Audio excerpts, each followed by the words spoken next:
자, 이번 시간에는 품사에 대해서 배우도록 하자. 자, 품사는 우리가 중학교 때 이미 배웠겠지만, 가장 기본이 되는 단어의 성질이거든. 즉, 단어를 공통된 비슷한 성질을 바탕으로 갈래를 나누어 놓은 것을 우리는 품사라고 하는 거야. 그러니까 비슷한 성질의 것끼리 나누어 놨다라고 보면 돼. 그래서 품사의 분류의 기준이 가장 첫 번째가 형태의 변화 유무야. 그러니까 형태가 변하냐 변하지 않냐에 따라 분리가 돼. 자, 불변어와 가변어로 나뉘는데 불변어는 아니 불자를 쓰잖아. 변하지 않는다는 거지. 그러니까 단어의 형태가 변하지 않는다라는 거야. 그러니까 가령 예를 들어서 뭐 명사가 동사가 된다거나 아니면 대명사가 형용사가 된다거나 이런 식으로 원래 의미 그대로 쓰지 형태가 변하지 않는 것. 그렇다면 가변어는 단어의 형태가 문맥에 따라 변할 수 있는 걸 얘기를 하죠. 그래서 얼마든지 활용이 가능한 것을 우리가 가변어다라고 얘기하는 거죠. 자, 형태가 변하냐 안 변하냐에 따라 나눠진다면 이번에는 의미에 따라 분리가 되는데 일단 첫 번째 명사 볼게. 명사, 대명사, 수사 이렇게 나눠지는데 명사, 대명사, 수사는 또 하나의 기능으로서 묶을 수가 있는데 체언이라는 기능을 하고 있어, 문장에서. 즉, 이 체언이라는 것은 즉 조사와 항상 결합을 해서 우리가 주어, 목적어, 보어의 기능을 한다라고 보면 돼. 자, 가령 우리가 문장이 있어요. 그러면 주어, 목적어, 보통 이렇게 서술어가 있는데 이 명사, 대명사, 수사는 어디에 위치되어 있냐면 즉 주어의 자리와 그리고 목적어의 자리와 그리고 하나 더 추가한다면 보어의 자리에 위치되어 있다라고 보면 돼. 그래서 이 자리에 명사, 대명사, 수사가 사용이 된다라고 볼 수가 있는 거지. 자, 그래서 문장에서의 이제 기능적으로 봤을 때는 이렇게 우리가 다른 말로 체언이라고 합쳐서 부를 수가 있다라는 거야. 알겠죠? 그럼 명사, 대명사, 수사는 불변어이자 체언에 속한다라고 하는 거예요. 자, 그러면 관형사, 부사를 우리가 뭐라고 하냐? 이것은 우리가 꾸며주는 거죠. 다른 말을 이렇게 반드시 꾸며주는 역할을 한단 말이죠. 그래서 얘를 우리는 수식어이라고 불립니다. 자, 아까 채연이 주어, 목적어, 보호 자리에 온다고 했잖아. 그지? 그러면 관형사 부사는 대체로 어디에 오게 되냐면 부사는 사실 문장 전체를 꾸며줄 수도 있고요. 그리고 대체로 뭘 꾸며주는 역할을 한다? 서술어를 꾸며주는 거야. 그리고 문장 전체의 수식도 해줍니다. 그리고 서술어를 꾸며주는 역할을 하고요. 그리고 부사는 같은 부사를 이렇게 수식해서 꾸며주는 역할을 한다라는 거야. 알겠니? 자, 그러면 관형사는 대체로 어떤 말을 꾸며주냐? 관형사도 우리가 굳이 이렇게 꾸며주는 위치로 놓고 본다면 관형사는요, 이렇게 주어를 꾸며주거나 선생님이 그냥 관이라고 쓸게요. 그 다음에 목적어를 꾸며줄 수도 있고요. 그리고 같은 관형어를 꾸며줄 수도 있어요. 그리고 보어도 꾸며줄 수가 있겠죠. 여기에서는 이렇게 자세하게 뭐가 뭐를 꾸며준다라는 말은 없잖아. 왜냐면 예외로 부사가 때에 따라서는 주어를 꾸며줄 때도 있어. 꾸며주는 것처럼 보일 때가 있고 관형어가 문장 전체를 꾸며줄 때처럼 보일 때도 있거든. 그러니까 부사가 꼭 무엇을 꾸며주고 관형어가 반드시 어떤 거를 꾸며준다. 이렇게 하면 좀 헷갈려. 그래서 그냥 관형사와 부사어는 다른 말을 꾸며주는 역할을 하는구나. 수식어의 역할이구나. 여러분 이렇게 구별을 해주세요. 자, 그 다음에 불변어 감탄사가 있어요. 감탄사. 자, 독립어이라고도 부르죠. 왜냐면 문장에 붙어 쓰지 않고 독립적으로 사용이 가능하거든요. 우리가 알고 있는 감탄사 있잖아요. 아 이런 거 아니면 오 이런 거. 그 밖에 것도 더 있죠. 이따가 우리 한번 예문을 통해서 보자.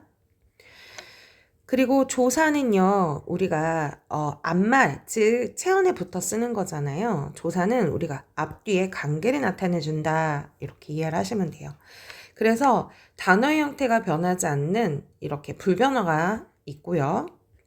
자, 그러면 다음에 형태가 변하는 가변어가 있는데, 자, 첫 번째, 선생님 아까 조사는 불변어라면서요? 라고 하는데 서술격 조사는 가변어의 역할을 할 수도 있습니다. 이거 이따가 예문을 잠깐 볼 건데, 자, 서술격 조사를 우리가 얘기가 본다면 잠깐 이렇게 선생님 볼게요. 우리가 보통 서술격 조사는 서술어에 붙어서 서술의 어떤 상태를 얘기를 해주는 건데 보통 우리가 이다라는 말을 붙여서 서술격 조사를 만든단 말이에요. 그죠?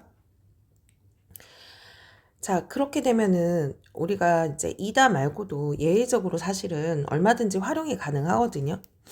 그러니까 예를 들어서 뭐 이니 아니면 이면서 아니면 이니까 이런 식으로 얼마든지 형태의 변화가 있을 수가 있다라는 거야. 그러니까 이라는 말에서 이렇게 또 다를 붙여서 또 형태 변화가 있을 수도 있어.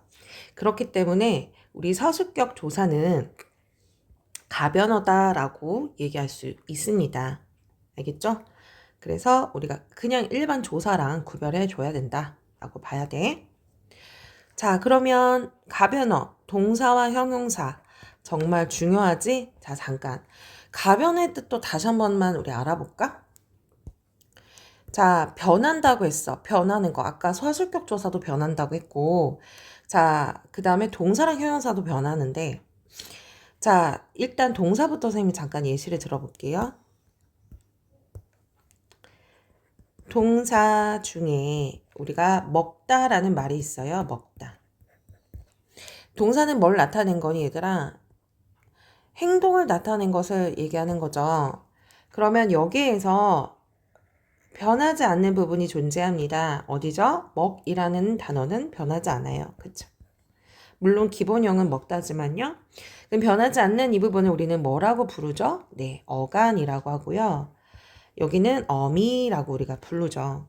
그러면 어간으로 기준으로 의미가 변하지 않는 이 부분을 기준으로 얼마든지 우리는 변형이 가능해요. 먹으니까 먹어서 아니면 먹는다 현주형처럼 이렇게 가능합니다. 그쵸? 얼마든지 변형이 가능해요. 그리고 동사인데요. 동사인데 우리가 또 뭘로도 바꿀 수가 있냐면 명사형으로도 바꿀 수가 있다는 얘기야. 대체로 기나 아니면 뭐 이나 아니면 이런 걸 붙여서 바꿀 수 있다라고 하는데 만약에 예를 들어서 만약에 먹다라는 말을 먹으면 좀 안 되겠다 얘들아. 먹음은 자연스럽지가 않아. 그래서 먹으면 안 될 것 같고 예를 들어서 기를 한번 붙여볼까? 기 굳이 이제 문법적인 요소로 본다면 먹다라는 말에 먹기를 붙이는 거야. 먹기. 그러면 이거는 일종의 어떤 행위적인 동사가 아니라 동작 자체를 나타내는 말이기 때문에 동사는 계속해서 하는 것이잖아. 그러니까 어떤 그냥 먹는다라는 행위 자체를 가리키는 거라서 문법적으로 봤을 때는 얘는 명사형으로 바뀌어진 것이다 라고 볼 수가 있어. 알겠지? 그렇게 동사인데 명사로도 변화가 가능하다는 얘기야. 그러면 우리가 음을 한번 붙여볼까? 믿다라는 동사가 있단 말이야. 그러면 요거는 문맥적으로 가능하겠다. 이렇게 음을 붙여서 명사형으로도 바꿀 수가 있어. 그렇기 때문에 얘들아 동사도 이렇게 얼마든지 활용이 가능하고 변할 수 있지. 어미가 붙어서. 그리고 동사가 어떤 명사형으로도 바뀔 수 있어요. 그래서 우리가 동사는 가변어다라고 얘기하는 거죠. 자, 그러면 이번에 형용사도 한번 볼까? 선생님 지울게요. 형용사도 한번 볼게요.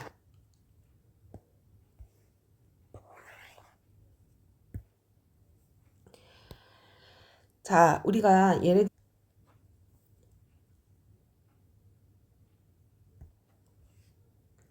자, 그러면은 형용사 예쁘다를 다시 볼게요. 예쁘다.